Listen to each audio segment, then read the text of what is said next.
Nothing wrong with that, by the Nothing way. wrong with that. No, listen, Be for selfish most people, it's sometimes. the right path. You should stay Yeah. right where you're at, right? Because the reality is you now want to bring this LO on and, it sounds good and it looks sexy, but it takes 5 of their deals, 10 of their deals to equal what you would make on one of your deals. Did you guys know that 84% of $20 million producers are open to a recruiting conversation, but only if an executive is involved? Today on Lending Leadership with the Mortgage Pros, we're going to talk about why that matters and what it tells us about how recruiting really works. Dave, Tom, good to see you guys. How's everything going? Morning, brother. Awesome. How you guys doing? It's starting to finally warm up a little bit, thawing out a little bit down here in Florida. It's been cold. I love when we see some statistic on social media that drives us to a conversation about that. I think that's what we're here for today. Yeah, I can't remember if I saw that on LinkedIn or if I got an email from a recruiter, but I sent it to you guys, I think the next morning. It's very telling. LOs are looking to make a move potentially. They're evaluating their options quietly. And it was interesting that they don't want to talk to a recruiter. Recruiters are often overpromise and never deliver, but they're willing to talk to the CEO or, a high level executive of the owner. So we figured we'd roll into a podcast about it because that's kind of how we lead and how we recruit, and kind of take it from there. Yeah, I mean, I think there's things and not every company, because some companies you're simply not going to be able to have the CEO do recruiting, but they're certainly involved for significant recruits now, more now than I think ever before, and I think there's less recruiters in the industry than ever before, it seems. And we've gotten away from that model long ago, and believe that people come to work for people, and trying to make that connection to be able to build a relationship with somebody that can actually they would actually work with, I think is really, really important. Versus, they used to be a lot of conversations had building relationships with recruiters that would be at this company, then 3 years later, 2 years later, be at this company, and 18 months later, be at this company. So I think it's I think why they want to, speak to somebody more at the top is they really want to see stability. I think there's a lot of people getting tired of making changes every 2.5 years. Yeah. What do you think top recruiters are looking to avoid by talking to, by not wanting to talk to a recruiter? I mean, I would submit they probably don't want to get fed a line of bullshit. I think it's partly that, Dave, but I think that they really want to get a vibe and a feel for the leadership, right? Like who's sitting at the top, who's driving the bus. Like I think they really want to feel for that, to know that they're going to align with someone that's got their same values and visions and is, kind of on the same page of where they want to take their business, which I guess is, a different way to say they don't want to get fed a line of bullshit. You did the more professional. I mean, some recruiters have given a bad name, and they make a promise and then they're not there anymore, or they're not the ones that manage them. And I think that's big. It's harder it's more difficult to mislead somebody when eventually they're going to catch on that you misled them, and you're the one that has to deal with the consequences. And there was really no accountability to that, to recruiters, over several years in this industry. Yeah, I think that's a really good point. It's one thing to hear it coming from an owner, an executive with a long-term tenure that is going to be there. It's something totally different to hear it from someone that's getting paid on your placement, on your production, that has more of a monetary vested interest. It's the recruiting game almost, I think, shifted, and the viewpoint of it is that it's self-serving for the recruiter. Mm-hmm. I think a lot of these mortgage professionals out there, when they look at it, they don't feel like the recruiter is worried about placing them in the best fit for them. If their company maybe isn't even the best fit, are they going to be honest about that? They're just worried about getting them in the door and getting production so they can get paid off of it. And I think that they don't have that same feeling with a top level executive or an owner. So I think that's a big difference. Yeah, when a senior executive, CEO, or owner shows up early in the process, there's nowhere to hide in the future if promises aren't kept, right? If a LO recruit is told something, and then 3 to 6 months later is once they onboard, things have changed. They already have a relationship with that person. They already have an email and phone number, as opposed to just blaming them on the recruiter. So when an executive, a high level executive, shows up early, that really says something.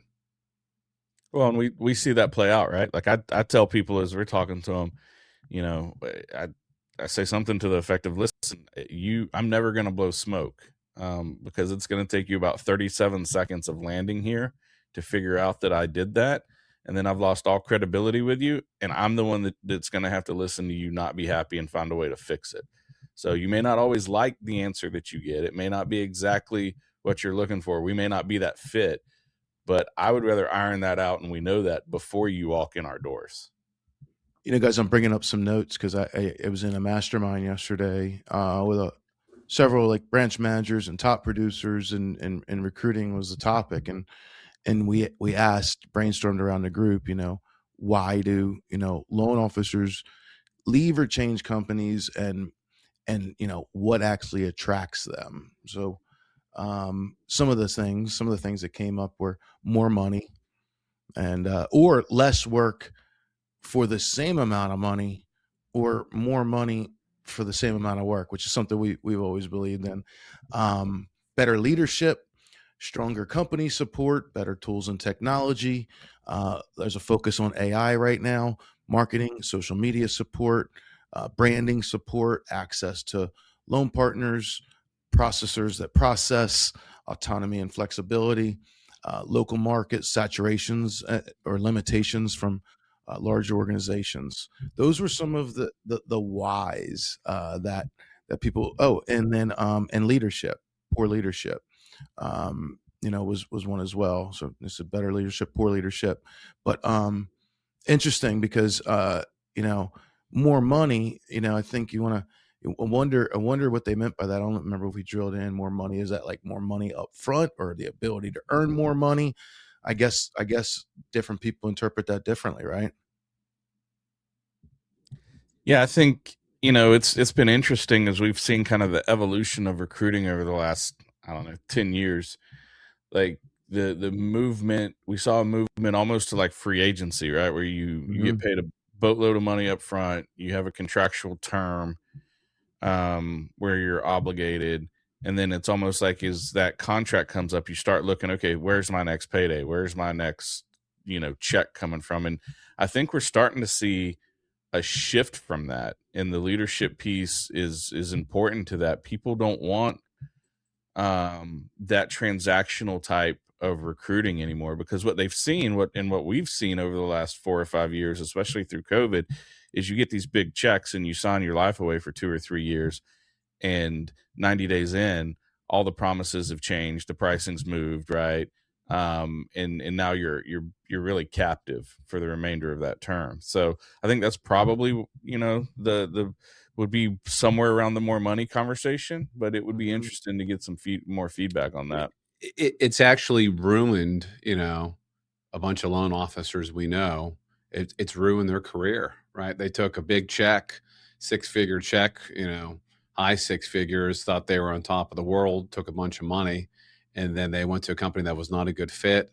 Lost motivation, didn't work hard, lost business. A lot of lies, a lot of promises not kept. And it's like, we've seen, people who've done 50, 60 million now out of the business. Like, I'm a loan officer, and obviously I'm not leaving this company, but if I was leaving, right, and I was looking, I can tell you what I would be looking for. I thought deeply about this. Like, I'd want leadership that was forward thinking in what the future of this business looks like in 3, 5, and 10 years, right? Looking at what artificial intelligence and automation and bots are going to do for a company. And if I'm at a company or talking to a company that is not on the forefront of that, if they have an owner who goes, oh, that AI stuff, that automated is bullshit. Like, I'd be like, okay, is this company going to be around in a couple years? You know, are we recruiting more loan officers? Or are we just losing loan officers, or the loan officers we have just getting eaten away at every year? That's what I will look at. I mean, I'm not talking I'd want some visionary leader like Elon Musk who's talking about sending, Mortgages on the moon, baby. mortgages on the moon or in Mars. But I'd want someone who was definitely like more forward thinking than me, right? And I think we have some of those leaders, that organization. But that's what I mean. Pricing's important, ease of doing business, having an assistant, but where's it going? Yeah. Where's this bit? Where's this bit? And it's not even 10 years from now. It's 3 years from now. It could be 18 months from now. So Yeah. I'd be really focused on the leadership and what they say, and what they're talking about technology and AI. Right. AI is such a buzzword. It's almost as bad as change management. Dave, I think you're absolutely right. And originators should be thinking about that and thinking about, where the industry is going. And if they're making a move, like what is that company doing to align with it? That should be a really key question. When we polled this group, some of the top things that stood out, and we were talking about, these are managers talking about recruiting originators to their branches, to their teams. So they talked about they think that branch level leadership matters, not just company level. Sales culture and collaboration, proven systems and processes. They talked a lot about how a lot of originators don't have effective systems and processes in place. So the ability to show those and how they produce results is crucial. Clear value proposition, reliable processing, operational support, and operational support, processing, marketing support. Those are the things that they say is what attracts recruits. Every company will say they have that in spades, but when you kind of like peel it back, right? That's not true. Like if you're talking to a company and they say they have good marketing, right, and they have a god awful social media game, like corporately, I can tell you they don't have good marketing. And marketing is not important to every LO out there. It should be, but it's not. But if someone says, "Hey, we got great marketing," and their latest posts on their Facebook page or Instagrams like from 6 months ago, that company does not have good marketing, right? Every 6 months doesn't get it done. Yeah, every 6 months does not get it done.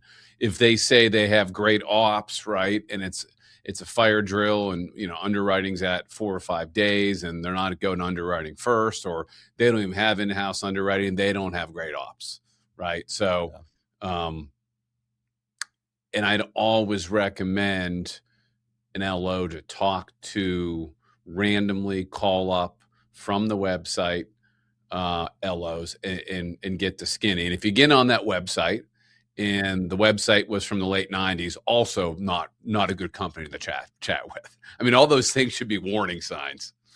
Those things certainly matter.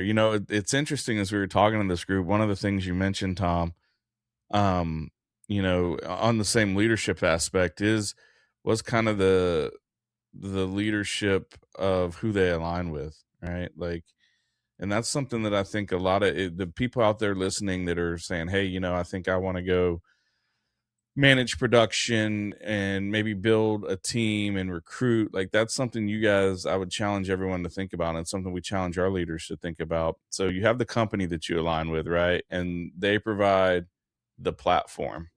But as a leader, what do you bring to the table to entice people to align with you? Like, what are your values? What avatar are you looking for? What's your avatar to mirror with people? What's your team say about you when you're not in the room? Yeah. What's your team say? What leadership, do you have those stories of originators that you have partnered with and, looked at their vision and where they want to take their business in 12 months, 3 years, 5 years, and you've done it. And now those LOs are telling the stories. Like, I think a lot of times in the recruiting game, especially at the branch level, we worry so much about what the company has, and we don't stop and think about what do I bring to the table as a leader, right? And we also Mhm. get it. Let's be real. We get it really twisted. Just because you're a top producing LO, we've said this many times. Just because you're a top producing LO doesn't mean you're right to lead other originators. In most cases, it's actually opposite because you're so worried about your production and your deal that you're not going to be that servant leader. You're not going to help them grow and develop them. For Nothing wrong most, with that.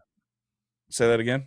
Nothing wrong with that, by the Nothing way. wrong with that. No, listen, Be for selfish most people, sometimes. it's the right path. You should stay Yeah. right where you're at, right? Because the reality is, you now want to bring this LO on, and it sounds good and it looks sexy, but it takes 5 of their deals, 10 of their deals to equal what you would make on one of your deals, and it's a Mhm. lot harder. Like there's a lot more that goes into it.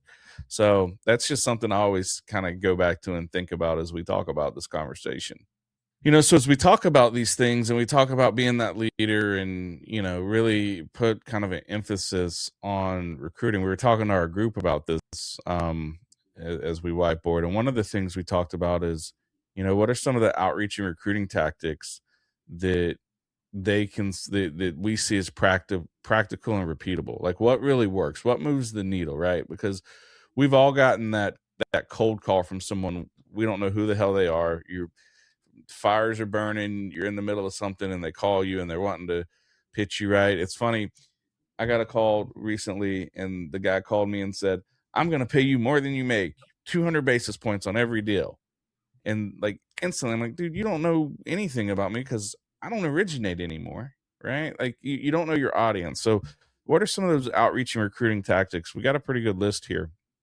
The first one, I don't think can be overstated. Peer-to-peer outreach instead of recruiter cold calls. I think this is also why we see that you get kind of instant credibility when it's that CEO level, that executive level, that owner level, because it's not the recruiter, you're peer-to-peer. Simple, affirming coffee meetings with scripts.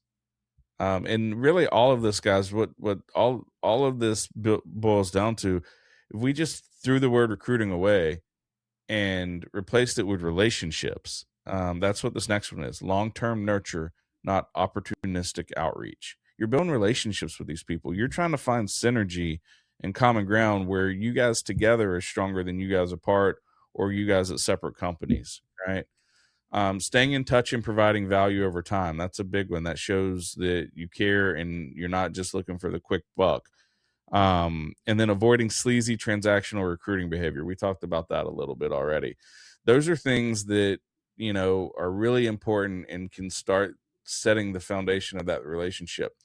We have a list, Tom. We talk about this. We've got a list of 60, 70 people that we would love to work with, and we're confident one day we will, right? It's not going to be tomorrow. It's not going to be next month, but at some point and sometime in the next few years, something's going to happen and they're going to be looking to make a move. Their company got bought, they changed something, there's going to be some catalyst, right?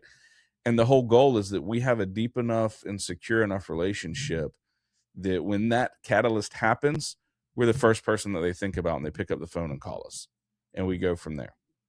Yeah, that's been my strategy for years. The way I look at it is I'm going to be where I'm at for another 15 to 20 years. And, when you look at the averages, most people that, are out there are going to make change, between now and the next 15 to 20 years. So, you have to be as that trusted person that when change, change happens to them or is needed for them, that you're that trusted industry professional that they can consult with and give a real look to, but how you've built your reputation during that nurture time is important, because I think that's what, why recruiters have struggled. They go to a company and they have like X amount of time of a guarantee, and it's not like, your great recruits aren't like 1, 2, 3 close, like, and if you're calling people that are looking to be recruited, it's it doesn't really convert like that. It's a relationship game, so they're not there long enough to build the relationship, and keep it consistent with how they behave in the relationship, and how they show that they provide value. I think is really big part of establishing who you are as a leader with that person, that enables them to want to reach out to you when needed. Let's jump real quick to like what the ideal loan officer, looks like, who's a good branch manager and who's a good recruiter. I had in my notes loan officer avatar. I hate that word avatar, but I sketched some things down before the call. Ethical, low ego, growth minded, self-sourced hunter, team oriented, community driven, loyal, experience, but not brand new and not burnout, not a job hopper. This is huge. Not a chronic complainer. And then do not hire high producers who are unethical or transient. So, I mean, that's kind of what we're looking for, right? All those, and not an asshole, right? That's our number one rule. We don't hire assholes. Not an asshole. We don't hire assholes. No, that's a great list, man. I think the important piece, as you develop this list, is it's going to be a little bit different for every leader, right? What I know from a lot of recruiting is when I did not have kind of these guiding lights of what I was looking for, I made some really bad hires, and those bad hires set me back further than if I just wouldn't have made the hire, right? Yeah. And so that's the real risk that you run here. If you don't box this in and know what you're looking for, you get so excited, because recruiting's a grind, guys. You get so excited when you get a yes that you just let anyone in the door, and that can be counterproductive. What do we always say? Sometimes the best hires or the best decisions are the ones we didn't. Yeah, some of our biggest wins have been our misses. Yeah, for sure. It's funny how that works out. And you can drill this down more, right? Like this is more like traits and personality, but one thing I always look for is percentage of purchase business. With the data out there now, it's really easy to get this percentage of Govy business. I like to see 20% Govy business, right? Like in a target. So you can definitely drill this down. But it's important to know, as you start to look at this, if you're going to be having these conversations, that you know what your target is. Yeah, and what it tells you to do is it allows you to be more of a sniper towards who are you building your relationships with. Are the right people? It's not even about the production, just the production. It's about how they align with those values and those things that matter. Because you can have thousands of conversations, but I'd rather have 50 or 100 with the people that matter. Yeah. And it's okay to be really selective here, guys. Like everybody's not going to be a fit, and if everyone is a fit, you're doing it wrong. I can tell you that. So good stuff here, man. This is something that is near and dear to all three of us. I've enjoyed kicking this around with you guys. I think some good nuggets here. One thing that I would say as we're wrapping up, if you're that branch manager out there, your whole goal is that you want to build a team, you want to build your presence, your leadership, so that you're someone worth talking to, right? Recruitability is just that. It's built, it's not pitched. And it takes a little bit of time. It's not an instant on, it's not flipping a light switch. So if you attack it every day with that mindset, this is a consistency play. If you 20-30 minutes a day every day is better than 3 hours once a month, right? And really, guys, it's building relationships. Well, we hope you guys found something of value here. One last thought that I'll leave you with: if you are a branch manager out there listening, what is the first thing you should evaluate as you look at growing and recruiting based on the points we talked today? Drop us a line. We'd love to hear from you. Hey, go ahead and make sure you hit that subscribe button, and certainly smash that review button. Leave us that 5-star. We appreciate it. For Tom Mills, Dave Holland, I'm Robert Fillyaw with Lending Leadership with the Mortgage Pros. Thanks so much. So.